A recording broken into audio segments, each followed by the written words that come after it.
Right now, more than ever, I'm seeing how clueless a lot of young people really are when it comes to knowing not only like what they want to do, but how the world works and how to actually make some type of progress. I went to lunch today at this restaurant that I go to maybe 20 times a year whenever I'm in town over here. And I went to this restaurant. There's a server that I'd never seen before. And he says, "Just you?" I said, "Yep, just me. I like to go into these restaurants and eat by myself, watch a YouTube video or something and chill, just do my thing." And he says, "Oh, I know you from somewhere." I said, "Oh yeah, where do you know me from?" And he said, "Well, actually, I don't know you." And I thought in my head, well, that's kind of weird to say. Anyways, he takes me over to the booth. He sits me down there. And then he proceeds to ask, "How much is that watch you got on?" I was wearing a nice watch. And I didn't know his intentions. I don't know what's going on. It's a pretty empty restaurant. I'm by myself. I'm not trying to get in any trouble here. I say something along the lines of, "I don't know, man. I just got this watch." He says, "Oh, is it more than $1,000? Because my watch is more than $1,000." And I'm like, "Yeah, it's more than $1,000." And then he proceeds to ask me, "Do you trade stocks?" I said, "Nope, I don't trade stocks." He says, "What do you do?" I said, "E-commerce." And then he proceeds to go on, get my Diet Coke and my water, comes back. I tell him what I want to eat. He continues to ask me some random different questions. He leaves. And then he comes back again with his phone playing a video from my Instagram. He says, "Man, I love this video." And I'm like, what the? This guy said he didn't know who I was. Obviously, he knew who I was because he pulled up my Instagram. He showed me a video of me driving a car, and he said, "How'd you learn how to drive stick?" I was like, "Man, I barely knew when I just bought the car. I learned." He's like, "Man, I make a lot of money working on cars. I need to learn how to drive stick." And just telling me these things, like, in a way, it felt like he was kind of trying to flex on me. I'm like, I don't understand. But I kind of saw like a previous version of myself in this person. I'm 23 years old now. I'm learning a lot. And it wasn't that long ago when I asked him, "How old are you?" He said he's 17 years old. He's here for the summer. He's working to make some extra money on the side. And he's in high school. And he's asking me about business stuff. And, I saw myself in him. And in a way, I knew that he had a long way to go. But I also know that I have a long way to go. But it made me realize how clueless, some of these questions he was asking me, how clueless a lot of young people around that age really are when it comes to understanding not just like how a business strategy works or this or that, but just accepting the opportunity that's at stake. Because when you're young and you're in high school, if you live at your parents' house, I mean, like, that's the best time in the world, right, to start a business, because if you fail, you're just left at your parents' house. It doesn't really matter. Once you get older and you have responsibilities, oh, I got to pay property tax. I got to pay for a house. I got to pay for the cars. I got to pay for the insurance, this and that. Like, I'm just realizing this stuff now. I'm like, damn, it costs me money just to wake up every single day. When you become an adult, it's going to cost you money just to wake up every single day. And then if you have kids, even more responsibility. Pets, even more responsibilities. And all of these things cost money. And you don't really understand how the world operates when you're younger like that. And it's kind of a blessing because your mind isn't altered by all of these external circumstances and other people's opinions and things that put pressure on you. Like, I see a lot of adults, their life is completely molded by their financial situation, how much money they make, because that determines how they feel every day. It determines the decisions they allow themselves to make, the size of the house they're going to live in. They have no real financial aptitude. They're just going through the motions, being more reactive than proactive. And I wanted to make this quick video because the kid that I met today, I didn't get to grab his name, but he was a cool kid, and it just made me want to try and speak a little bit to that version of myself, because he was asking me things like, "How do you do it?"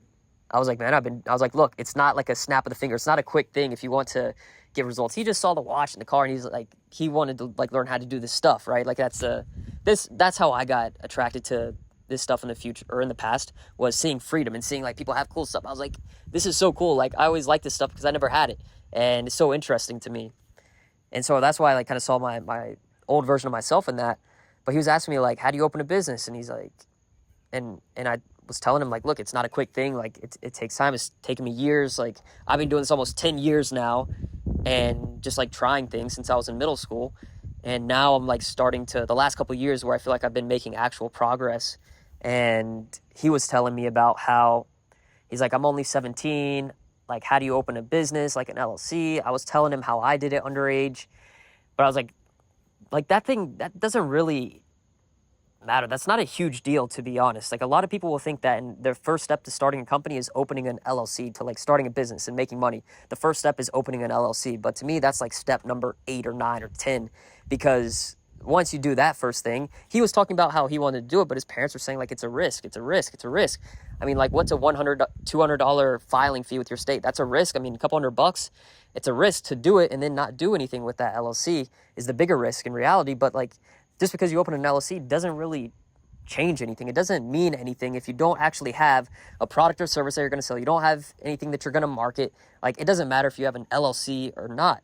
So that's why I tell my people, like, the most important thing in the world, if you actually want to do something, is one, you need to work on yourself, because I didn't do that for a long time, and it cost me a lot of opportunity, and I had to learn the hard way by basically hitting rock bottom. Like, I went to the doctors for the first time since 2021 this week, and I go on the scale, and the lady's like, wow, you've lost a lot of weight since last time. I weighed like 150 something. I was like, how much did I weigh last time? She's like, 195. I was like, damn.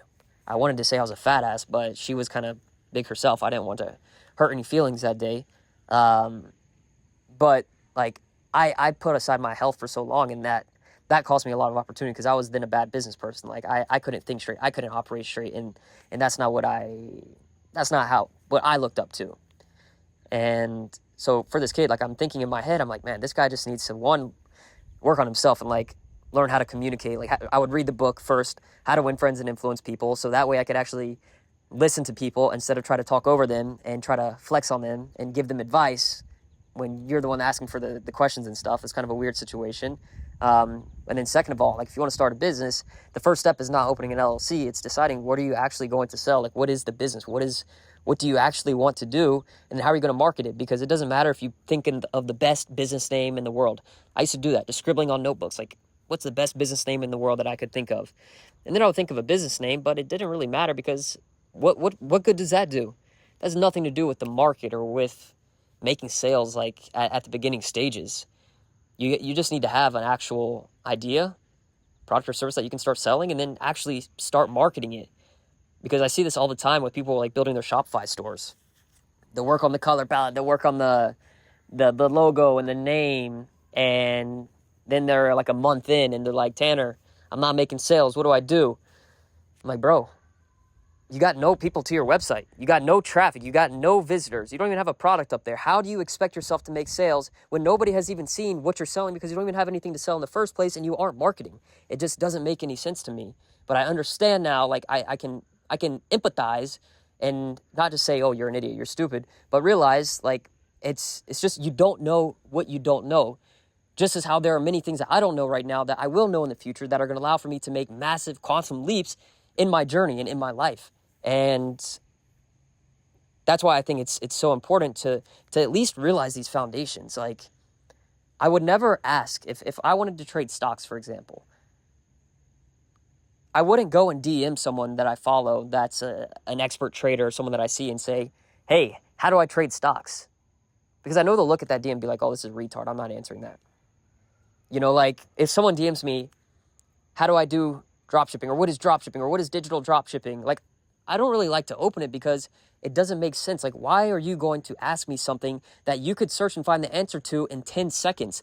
You're only showing to that person that you're lazy. You don't actually want it. You just want the validation of having that thing answered and the validation of getting a response from that person, versus putting in some of the legwork yourself first, like the basic stuff, proving to yourself that, oh, I actually have the ability to not be a dumbass. I have the ability to use what I have access to right here on my phone to look up what this stuff actually means, so that I don't look like an idiot when I go and approach that person.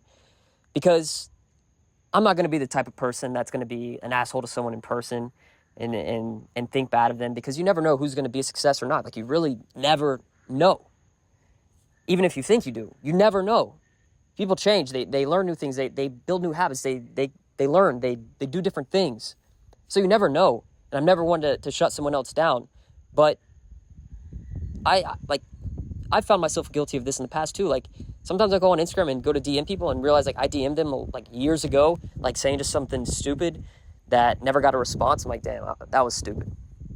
But I would have never had that ability in hindsight without learning from that and progressing to later on. So that's why I found it so important for mentors that I have and learning from them. I saw one of them today earlier. Like, I prove my worth by putting in my work, following my, like, what I feel like is right for me to do. And when I have questions or I seek advice, then I could speak to that person and get their opinion and see what they have to say to me and what I should do, instead of me just asking them, like, the stupid things that I could find the answer to in 10 seconds. Because the basic stuff is what's easy to find. Like, just, what is this? What is that? How do I do this? How do I do that? Like, it's more so you learn from people to learn the more advanced stuff, right? Like, more opinion-based things, more fancy thinking, like, just getting actual input from people that have done what you're trying to do in their own respective fields. So, like, I don't know what's to come with these types of videos, to be honest. I just feel like it's kind of a way for me to share and talk, like, in a way that I want to. And maybe it resonates, maybe it doesn't. But I can at least put this out there with confidence and knowing that this is something that just happened in my life today, and I could share it, I could look back at it, and maybe someone else stumbles upon this video and one thing I say connects or resonates. Like, I don't know. Also, I should say that, just while we're at it, I'm sitting here next to this car, that shit happens. I was driving home from the restaurant, and sometimes I like to just turn off the music. I like to just turn off the exhaust button. I like to just hear the noises. So I'm coming down the road, and I go to turn in the driveway, and I hear a weird noise when I'm turning. I'm like, that's strange. So I stop the car, I get out, I'm looking in the wheel wells, I turn the wheel, I don't hear the sound when it's stationary. And then I look over at this car next to me right here, and I'm like, is the sunroof open in this car? In this Volvo? I know it's been raining for the last few days. I go and look in the window, sure enough, cup holders filled with water. Damn. Who left the sunroof open in the Volvo? Open it up, get some towels, try to clean out what I can. Like, shit happens. And that brings me to another point of, the more things you have, the less peace of mind you have. And peace of mind is very, very important in your beginning stages of entrepreneurship. So, I don't know, I feel like this video is more catered towards, like, beginner side, like people that are starting things or need some, like, not validation. I don't want to give you validation, but more so just give you a different way of thinking from someone who has maybe done something that you're trying to do, you know. But what do I know? Some of you guys know me, some of you don't. But I feel like there's some things that I've learned so far that I can share, and I think as I continue to progress, there will be more things that I can share. So, yeah. Hope you guys have a good day. I'm going to post this video, and see you in the next one. If you enjoyed it, make sure to leave a big like, comment, and subscribe. Peace.